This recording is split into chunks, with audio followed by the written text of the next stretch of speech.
All right, I'd like to call the May 30th regular meeting of the Police and Fire Commission to order. Roll call, Commissioner Wanzak, Here. Commissioner Shaw, Here. Commissioner Kupke.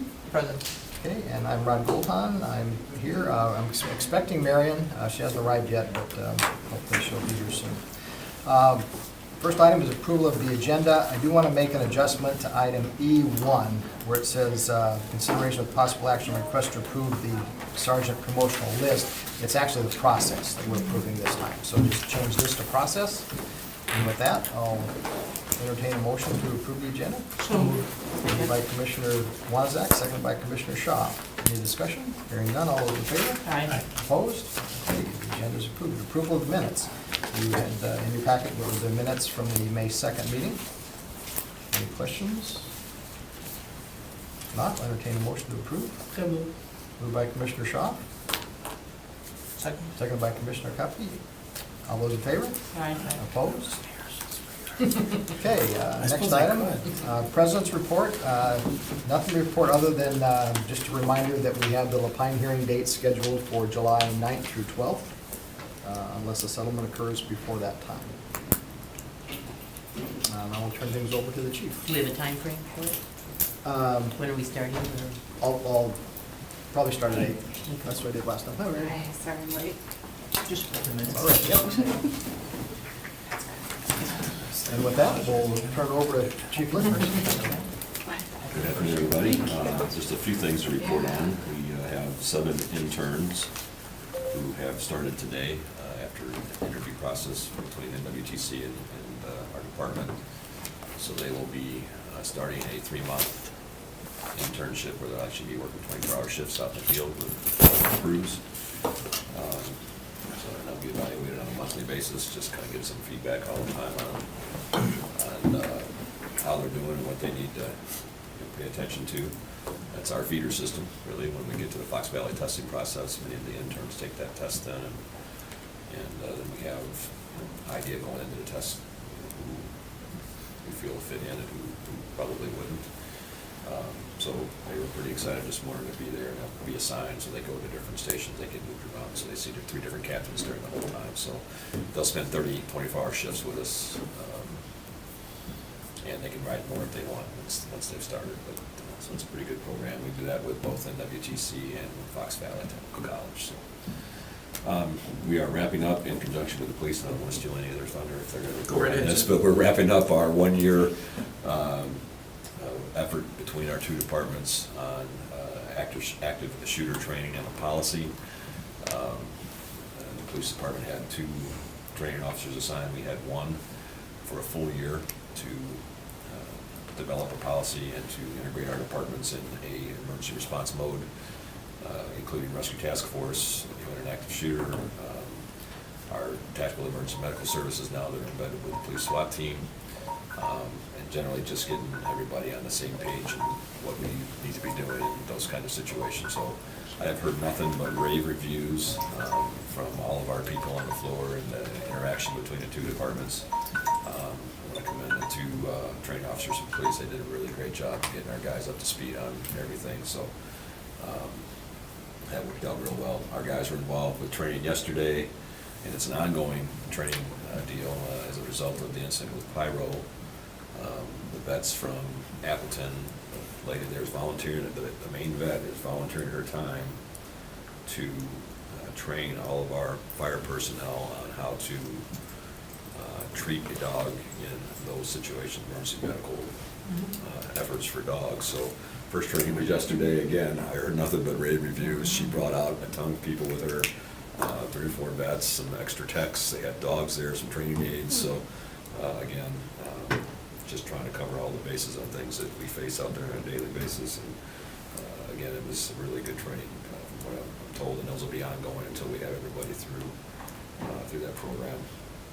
And then last but not least, we are in the middle of the review of our emergency operations plan, which affects all of the city departments, and reviewing the emergency support function. So every department has a certain amount of responsibility in that plan. So we are in the process of scheduling those reviews with each department so that we can determine if they need to be changed in any form or fashion, and then we were hoping to have the updated plan adopted by council in July, no later than August. So that is where we're at. And that big contribution that you got a year and a half, 2 years ago, did that supply sufficient tactical equipment for the time with the? Yep, yeah, we've got every single riding position plus 20 special event vests, so every single seat that we have somebody on duty in has a ballistic vest and helmet, and then we have 20 additional vests and helmets for all the special events, so Packers games, SoCon Bell, and all the marathons, all that stuff. They are always, not necessarily on, but always rapidly available. And I think the service life on those is 5 years, so that's something we'll have to work on in another 3.5 years to replace again. So. Okay. Chief, with the intern program, I'm just curious, are they paid or is that a volunteer position? Volunteers completely, it's a credit course through the schools, so they actually earn credit hour. I think they get 3 or 4 credit hours for that semester. It is a requirement for both schools. And really, it's a good deal on both ends. They really get to see the inner workings of the department to really determine, like, am I in the right place? Do I really want to be here?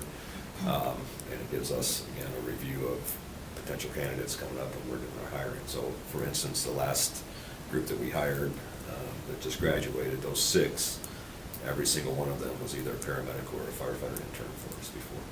And maybe you said it, but I missed it. How are they selected? Are they assigned to department? Anybody, well, so the students in the program can request where they want to go to serve as an intern. And so like we allow 10 intern spots in WTC and 7 to Fox Valley. We typically don't have those filled up every semester. Like this semester, I think we'll have 11. But if they request it, they have to go through an interview process. Here's a background check on them, just like we're hiring somebody. And if they make it through that, then they're assigned to us, and then we put them on the field. And then they do everything just like they would be on the job. Yeah, are we involved in that interview process, or is that internal? That's just our training staff. Okay. I can tell you from this side, Chief, I like when we get the feedback on the backgrounds about different captains and supervising officers and giving us their impression of the candidates. So I think that's really working out well for us. Yeah, I believe, I think that maybe 7 or 8 or 9 years ago, the captains didn't give it too much thought, but now they know that they have a direct impact on who they may be working with in the future and who will be a part of their team. So I think it's worked out real well. And I just had one other question on that active shooter training. Maybe you'll want to defer to the Chief Smith on that, but I'm just curious on that. If a private business wants to have that training, I'm talking, it usually be a bigger company than just a small shop, but how does that work then? Is the department provide some training to? Yeah, what we've done is Jeff Engelbrecht is a fantastic trainer, and he's done dozens and dozens of trainings throughout the city. If it's someplace that's located within the city of Green Bay, we give them one free training session. It's usually 4 hours, and he'll go there, he'll do scope out the area, find out what it is, and then he'll go and do a presentation, and it's rave reviews. Jeff is fantastic at doing these. That's open to anybody in the city of Green Bay. If it's someone outside of the city, or if they want more than one, or if they want 10, then Jeff can do that on his own time, and they can make some kind of private arrangements with Jeff. But we offer it as a city, and as a department, we'll do it within the city, 1 4-hour block for whoever wants it. And we had that at our congregation, and it was With Jeff? excellent, yeah. Yeah. He did a great job. And he's done it for the department, he's done it for the city in here, the staff in City Hall, churches, private schools. He's really, really good, really passionate about it, and did it for the new community shelter. I sat through that one, which was really, really top notch. No charge. Thank you. Yeah, I can't say enough about the police trainers that are involved in this. They really got our guys comfortable, and it's a whole new world even for fire guys. Yes. Being integrated into those situations, so they did a real great job over that year, so it was really turned out nice. Will your men ever, will your people ever start carrying weapons? Not for the foreseeable future, no.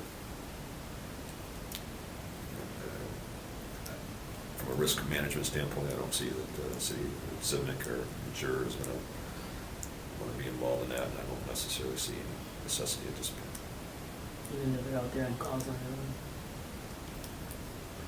Most of the time, there's a police unit either coming or on their way or there first, so. And if we get into it, if we're dispatching something where it's iffy, they'll request police presence before, they'll stage before they go in anyway, so not overly concerned about.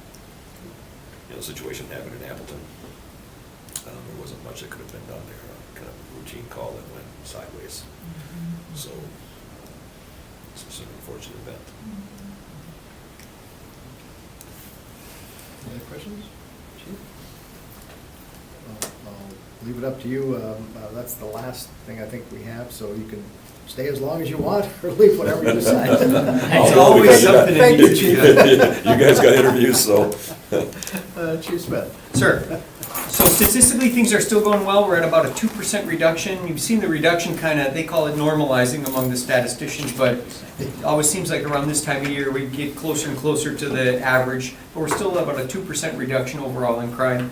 Our hiring has been great, and I got to hand it off to Jody and Craig. They've been just going great guns at recruiting and looking for the top quality candidates. Tomorrow they're going down to Blackhawk, which is an academy down near Beloit, and they're going to get their summer class, and they're going to start recruiting out of their summer class. And we're really going to keep ramping up our recruiting. Right now we're at 181. We lost Alex Roberts. He was a guy that you hired about 2 years ago. Alex took a job with Ashwaubenon Public Safety, so he's going to be going to Ashwaubenon. And then, who was it who retired yesterday? Eric Allen. Eric Allen just retired yesterday after 30 years. He retired a few months early. We knew he was going to go this year sometime, but he retired. So that makes us at 181 on our total chart. We have 5 new officers that we hired last Monday, and they're doing great. They're in our mini academy now. You've heard me brag about having 30 women on the police department now. That's a record for us. That's well above the national average. National average is about 12.5%. We're at 16.48% women, which is great for us. Just a side note, the first female Native American we have is one of the ones that we hired here, so we're happy about that. We're going to continue to have the goal of the department matching parity with the community in terms of ethnicity and everything else, so we're looking forward to that. Quick update on Pyro. He was released yesterday to full duty, so he'll be back in action. We're doing a thing at Global Recognition. They sold all those t-shirts, I think, I don't know, thousands of them. So we're gonna present us a check tomorrow. Pyro's gonna be there, so we'll see if we can't get the media to come out, and he'll be able to be full duty, 100% again, just a miraculous recovery for him, so couldn't be happier about that. And finally, I mentioned the org chart a little bit. We're looking at making a few changes to the organizational chart. I anticipate Commander Paul Abel will be retiring as soon as 6 months, but within the next couple of years. So that will leave us a commander position. Right now, we're down to about 3 captains. I think I'd like to see probably 4 in the feeder pool for that. So what I'd like to do is propose we make an additional captain position, put it down in detectives, and give the different candidates a chance to sit in that position. We're going to continue to attrit lieutenants out. We're at 19 now. We're looking to get down to about 13. We think that'll be the right number for us. And every time we attrit out a lieutenant or a captain, we've been able to open up a spot for a sergeant, which is why we want to do a sergeant's test and start filling some of those vacant sergeant positions. We lost David Perrell, who was a lieutenant, and we lost Jeremy Maraski, who was a captain. I'd like to not fill those positions right away and fill them with field supervisor, sergeant positions. So it's going kind of the way we wanted. I couldn't be happier with the candidates that we have at sergeant. They're doing a great job out there. I get feedback from their peers and from their supervisors and from their subordinates that they're doing exactly what we want them to do, which is out in the field supervising, but also taking calls and being the hardest workers out there. So that's going well for us.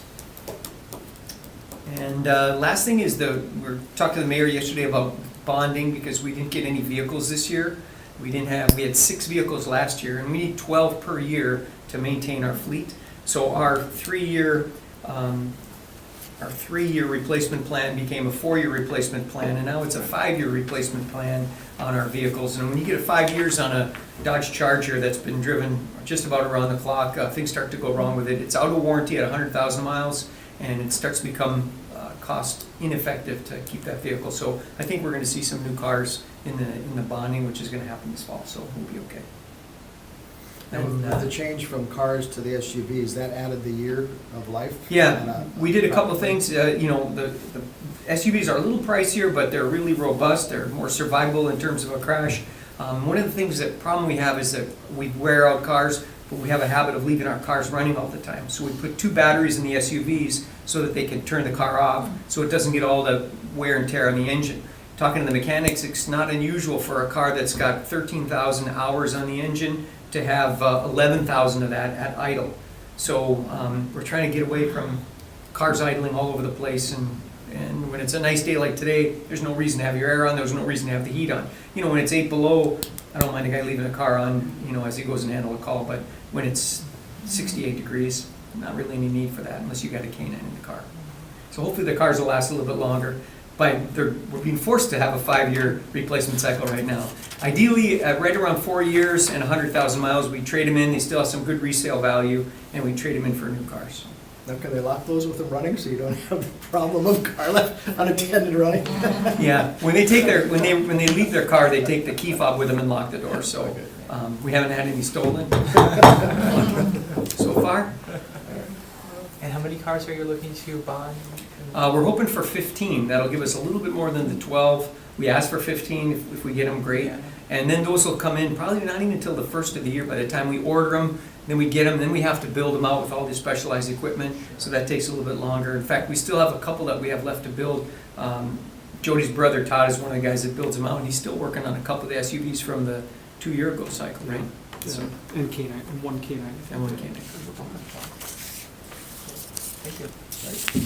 Any other questions for the chief? All right. Thank you. Next item, the consideration of possible action on the request to approve the police sergeant promotional process. That process was in your package. Any questions?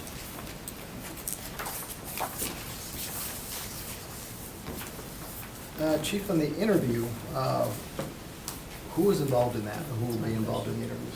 Yeah, haven't come up with the specific people for that, but if any of you would like to be a part of that, certainly welcome that. I was gonna recommend that, and I'll ask Nancy to comment too. When we do the battalion chief interviews for the fire department, there's always a couple of commissioners on there, and I found that very helpful and useful for us, Mhm. and I would hope they would feel the same way, at least your I think so perspective, too, and Nancy. give it a little bit outside of, Sounds great. Usually we include a community member. I know Celestine Jeffries from the mayor's office sat on the last one, but I'm certainly thinking if anyone want to do it, that'd be great. Okay. And then we'll have a couple supervisors, probably Captain Warwick or Commander Warwick or Commander Abel, and then someone from HR, usually Jen Smith sits on it. Okay. Yeah, just this, let me know, I'll check with her, let the whole commission know at the time, and Sounds see who's great. available. Rod and I are the only ones that have a lot of time on our hands. Although I'm on the Harbor Commission now, so I'm over there. All right, any other questions? Not, I'll entertain a motion to approve. So moved. Moved by Commissioner Boyle-Roloff, seconded by Commissioner Wanazek. Any other further discussion? Hearing none, all those in favor? Opposed? Okay. That approved. Next item, consideration with possible action on the following communications, the budget status report and spreadsheet. Looks like the only new item was the $847 for the police exams. Any questions or other comments? Not, I'll entertain a motion to receive that and place on file. Moved by Commissioner Schaaf, Second. seconded by Commissioner Roloff. Any further discussion? Hearing none, all those in favor? Opposed? Okay, that, we'll receive that and place on file. And consideration of possible action on the monthly bills. There were the exams we just talked about, ads for soliciting officers, and then 2 psych evaluations for officers we are hiring. Any questions or issues with that?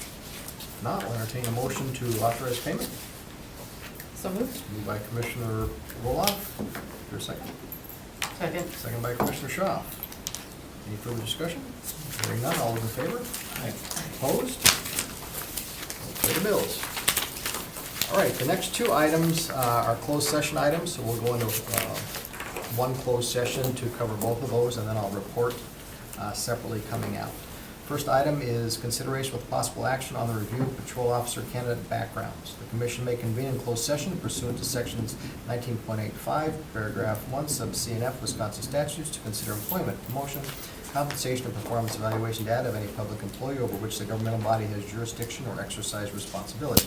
The commission may thereafter reconvene in open session pursuant to section 19.85, paragraph 2, Wisconsin statutes, to report the results of the closed session and consider the balance of the agenda. By the same statute, we may also convene in closed session for the purpose of interviewing, evaluating, and considering employment of patrol officer candidates. Is there a motion to go into closed session for both those items? So moved. Moved by Commissioner Wanzak, Second. seconded by Commissioner Kopke. Any further discussion? Hearing none, all those in favor? Aye. Opposed? We are in closed session. Brad, I'm gonna take 2 seconds, just grab my notes from my car. Not here. And there's the shred one? Yeah. All right, we are back in open session. While in closed session, we conducted 2 interviews. One person we unanimously chose to continue in the process. The second person, we chose not to continue, and that there would be additional follow-up with that person. That vote on that was 4-1. And we've also reviewed another background in addition to those 2, and that, with that background, we chose not to continue that person in the process. Okay, next item is set the dates of the next meeting. On our regular schedule, that would be July 4th.